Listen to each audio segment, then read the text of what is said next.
How's everybody doing? It's Hank back with another Two Birds and a Third short discussion in kind of shoddy Wi-Fi area currently. So I'm not going to be streaming this. I'm just going to be recording it now and then uploading it in about an hour or so. So that's when you should be seeing it. Last night I did a streaming of the preseason game. Not really a streaming as much as it was just my fat face, my fat ugly face in front of the camera. And Ricky and I were just kind of doing commentary, and we ended up getting like 8,000 views because people came in there thinking that I was going to try to stream it. I'm not trying to stream it. I'm not trying to get my channel removed right now. That's just not what I'm doing. But I was just doing commentary. The title may or may not have been kind of misleading. So I didn't mean for it to be misleading. I was just going to be on there doing commentary. And I really don't care that much about the preseason. Like I said already, when Ricky and I did the mini podcast, I used to see the preseason as being something that was, kind of important. But as long as you don't have any major injuries, I think you're going to be okay. I was impressed by Wentz. His first and only drive, the Eagles went 4 for 4, passing for like 53 yards and topped it off with a touchdown pass to Mac Hollins. Mac Hollins is a big target. He's got decent hands, and he stiff-armed the Packers cornerbacks all the way to a touchdown. Wentz went out of the game like I wanted to. After that point, I really didn't care what happened, but I want to discuss the positives and the negatives of the game just briefly. Obviously, the first positive was Wentz. He played pretty well.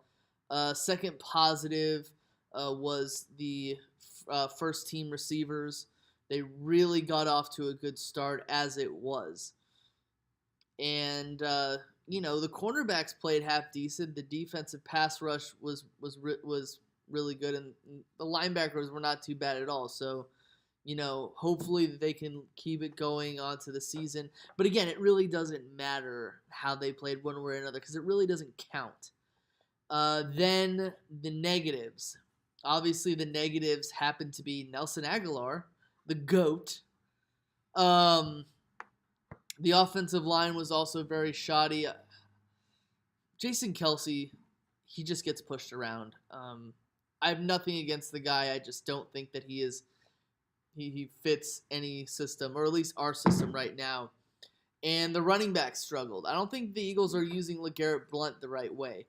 I think LeGarrette Blount should definitely just be a situational guy. The Eagles are basically just using him as their number one running back, which in my opinion is a huge no-no.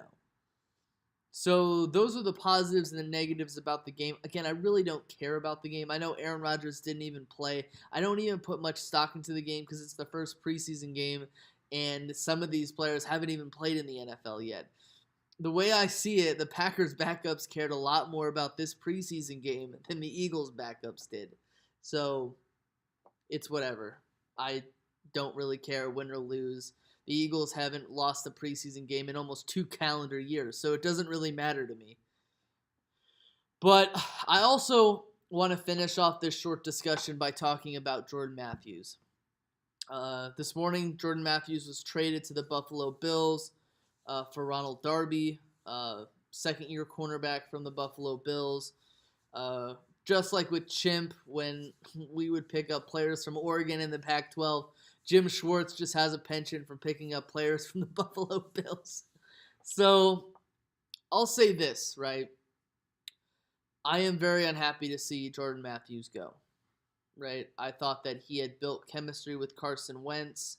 I thought that he was a talented slot receiver. And based on what we have with Nelson Aguilar, just hold the horns and wait for it to pull you, right? I do want to say this, though. I do wish Jordan Matthews nothing but luck in the Buffalo Bills with the rest of his career. I hope to see him again in the Philadelphia Eagles uniform. But if not, he'll do whatever he can do and be the kind of player that he wants to be. I want him to break the mold of being the kind of player who's going to move on from this and be a better player afterwards. I know that the Buffalo Bills just got rid of Sammy Watkins. I don't really think Jordan Matthews is the kind of player who's going to replace Sammy Watkins, but what else do I know? I do know that Ronald Darby was a successful player in 2015, kind of dropped off last year, but hopefully he can be a decent player. I really wasn't the kind of person who thought that, we should trade Jordan Matthews for a cornerback, because I hold the thought process that the issues with the cornerback position isn't really the fault of the cornerbacks or the talent of the cornerbacks. I really do think it's the coaching. I think that the coaching is really responsible, or what's his name? Udlin or Oldin, the cornerbacks coach. I really don't think he's cut out for being a cornerbacks coach, because basically his Midas touch is turning our cornerbacks into crap. So that's just my piece. I hope I'm wrong, but I didn't really think. I mean, we basically just have this revolving cornerback door that we're not really getting any starters until then. So that's my piece. Good luck, Jordan Matthews. I really don't have an issue with you. To me, you deserve all the luck you need in the future. So that's all I have. Hank with Two Birds and a Third, short discussion, and I hope to be back within the week with more content, and I hope to upload soon Ricky's thoughts about the Ezekiel Elliott suspension. Until next time, peace.